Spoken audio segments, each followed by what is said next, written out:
Welcome to Gone Phishing, a show diving into the cybersecurity threats that surround our highly connected lives.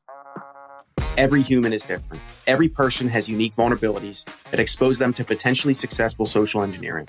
On this show, we'll discuss human vulnerability and how it relates to unique individuals.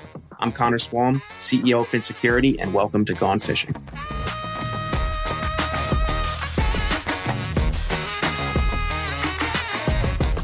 Hey everyone, welcome back to another episode of Gone Phishing. I'm your host, Connor Swalm, CEO at Phin Securities, and today we have back on the podcast a good friend of mine, Brian Mahone. Brian, how are you doing? I'm good, Connor. How are you? Oh, I'm doing amazing. If I were any better, I'd be a twin. I always say that to anyone else that's listening. Twin. I like that. I'm actually a triplet, so you decide what that means if I'm a twin. So, Brian, you're a cyber insurance expert. Is it fair to say that? It's pretty fair. Okay. And I love it. Very confident. And on our last episode... Got to be worried about agency errors and omissions thrown around that expert word. Yeah. I never try to call myself an expert. It makes me feel weird. But on our last episode, we talked about cyber insurance, where it was pre-COVID and post-COVID. And today, what we almost got into was problems with cyber insurance. And that's what we're going to get into today. So what are some problems that you see with cyber insurance as a person who lives and breathes it? Yeah, I got 99 problems with cyber insurance. It's not one. We have a ton of issues here from an insurance industry perspective when it comes to cyber liability, right? First, there's a knowledge gap or a talent gap, just like, a lot of industries are facing right now ever since, I guess they coined it the Great Resignation. But the average insurance agent, I believe in the U.S. is around 45, 55 years old. Don't quote me. There's different data points out there. But you can probably tell if you're watching, I guess, the video version of this that I'm not. So that's a good thing that, nobody grows up and wants to be an insurance agent, let's say. Maybe you be Jake from State Farm for Halloween. But everybody wants to do something a little bit more sexy, work on Wall Street, be a realtor. So there's a knowledge gap. And I think part of that is, historically speaking, cyber insurance has been around for 20 plus years, as we mentioned on a previous episode. But the commissions weren't there. I mean, cyber was kind of I don't really think I need that. It was very simple to underwrite. And there weren't really cyber specialists out there. Maybe the big brokers, there's 40,000 independent insurance agencies in the United States. Maybe the top 10 or 20 might have a cyber team or a cyber specialist. But now we're seeing some more middle market agencies and certainly carriers develop, tech and life science or cyber practices. So it's getting better, but it hasn't been good.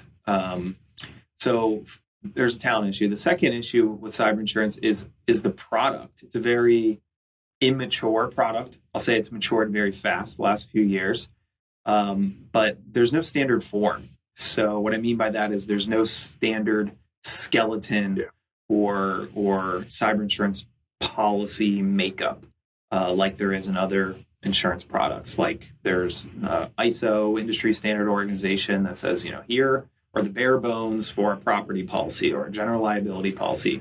Cyber does not have that. So if you're comparing one cyber policy to another, they are truly custom forms or policy wording products. So it makes comparison difficult, and it makes business owners skeptical, rightfully skeptical. And they're like, well, what the heck is even covered in this policy? Brian, I got a question on that real quick. We had mentioned in our last podcast that we are now, the industry rather, is now collecting data that is used to write more accurate policies. So how does a standard form, I'll use the overused colloquialism, one size fits all. How does that fit into everyone has their own data, their own environment, their own risk? It's hard to say. In our industry, you have to know both the kind of IT terminology and the insurance industry terminology, so that can be difficult. as far as data goes, I mean, some carriers are kind of veterans in the cyberspace where they have much better claims historical data. And there's new kind of insurtech carriers who are using more predictive analytics and looking forward, looking for that 1 in 100 cyber incident or data breach, or the big flood, so to speak. So they're all doing a little bit differently, but some are just pulling out of entire industries, saying we're not going to write small K through 12 schools, they're too risky. We're not going to write manufacturers, they're too risky. Some are altering their product, right? Going back to that standard form, there is none. So if they want to carve back their policy language and their coverage, they can do that. There's no one saying, to be a cyber policy, you must have X, Y, Z. And then others, getting smart with underwriting, using the claims data of the last 20 years, predicting forward, using, risk assessment tools like a BitSight or external scans. Some carriers are doing active monitoring, or what they're referred to as active monitoring, where if you're a policyholder of a specific carrier, they're going to continue doing those scans throughout the policy term, and they'll actually notify you of a vulnerability like, an open RDP port that's exposed to the internet mid-policy term, not as a way to say, hey, we're going to deny your claim or deny your coverage, saying, hey, we see something that a hacker could use, a door, so to speak, to open to cause some issues. So we're notifying you as a way to help you. Yeah, that makes a lot of sense. I remember looking at 2 different policies with a buddy of mine that someone had placed in front of him. One was 9 pages long, and I'm going to bastardize this horribly, but it was like, basically, does your front door lock? And is there a human that opens it in the morning? All right, great. Here's your cyber insurance. I was like, wait, what does this have to do with, the servers and the infrastructure and the hardware that's at the actual device? I mean, at the actual place. And then the second policy was, to give you an example, do you deploy MFA? All right, what's the tool you use? All right, how often do you refresh your policy around this? Do users get onboarded, and do they have to do this? Is every single account enabled with MFA? It's like, now it's getting to what you and I know. It's like, oh, well, that creates additional risk if they don't do that. Totally. Yeah. And you can tell that some carriers, probably going to get hammered because they're not asking anything. And other ones, maybe they're asking you so many questions they don't even want your business because they're not very aggressive, or they're paranoid of claims or whatever. So there's definitely a few different we say risk appetite in our industry. So if you're risk adverse, the carrier's asking a million questions, they're not going to give the best premiums. If they're risk tolerant, then hey, here's a policy, no questions asked, we'll put it on the books. Do you see a lot of that still happening? Not a lot, no. And it's very risk or business specific. Like nobody's going to get an online quote for a $100 million school district, right? But your $2 million revenue doctor's offices, a lot of them have cyber insurance policies that, or they should at least, that it's not really any questions being asked. So we'll continue to adapt and evolve, and those carriers that aren't doing proper risk management will probably change the way they do business in a couple of years, or they'll go out of business. Gone are the days of the 108% loss ratios on cyber insurance lines. Yeah, and we've seen that to your point where some of these carriers, this new sexy carrier that starts maybe with the letter C, goes out and underprices everything and writes all this business, and then the claims come in, and then all of a sudden they can't write new business, and a lot of times they'll sell the carrier in hopes that somebody else can turn it around. So we see a lot of kind of mergers and acquisitions in our industry, both at a carrier or a book of business level, and then also down to the agency or kind of distributor level. That makes a lot of sense.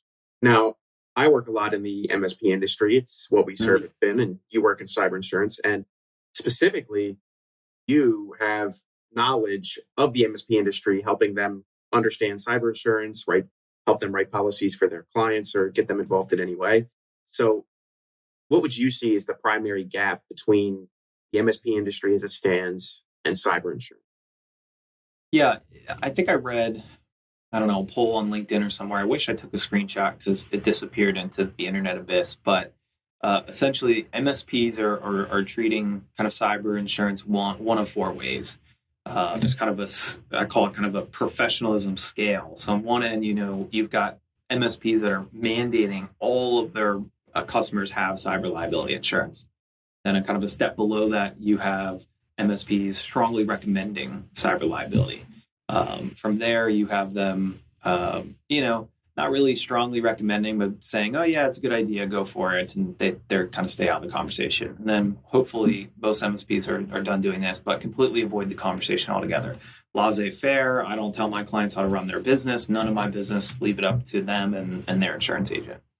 And I think the first two camps have it right for a number of reasons. I mean, MSPs are looked at as hopefully a trusted IT advisor, and being able to kind of recommend adjacent professional service providers just helps them instill that professional advisor status. Like for me, independent insurance agent, I mean, we've been recommending reputable industry specific CPAs, lawyers, HR consultants, bankers for decades, because we have to differentiate ourselves and compete and be that trusted risk advisor.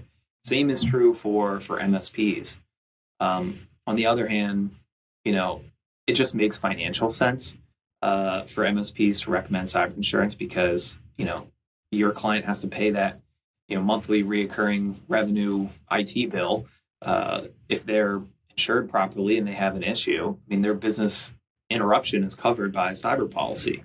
So, not to mention, it creates opportunities for MSPs, right? So either small business can't qualify for cyber insurance, or they want preferred treatment from underwriting by being a good risk. They want, lower premiums, lower deductibles, higher limits. So they invest in IT controls, typically through an MSP.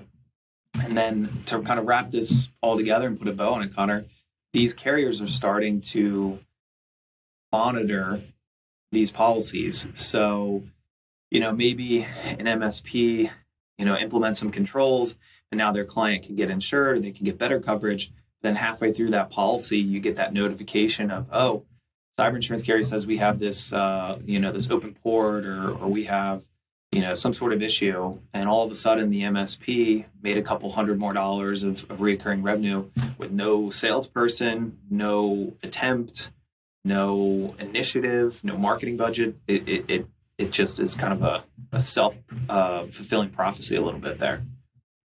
So you're telling me that cyber insurance carriers, the people who are creating these policies, have a way, or in some cases, to monitor the stack of tools that an MSP's client is using, and maybe how it's configured in certain ways. And they'll help you point out vulnerabilities in your client and say, hey, your client needs to change this. This is a risk. And I think you gave the example last time of there's an open RDP port exposed to the internet. Hey, go shut that off.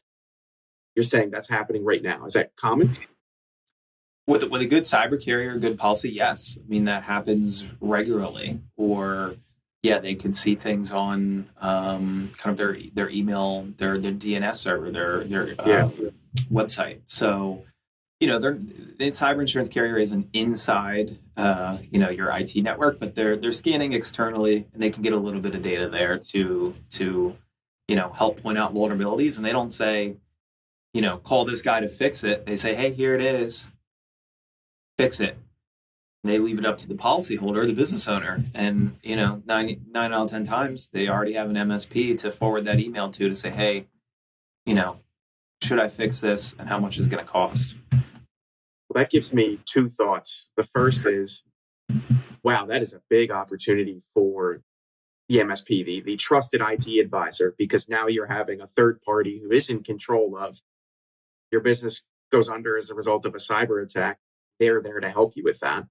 Mm-hmm. And so that's an opportunity for the MSP to not only be a more trusted advisor, but they don't even have to do the selling. And the second is, I would love to have you back on the podcast. And I want to talk about the future of security awareness. Where is this monitoring going? Is everything going to be Big Brother?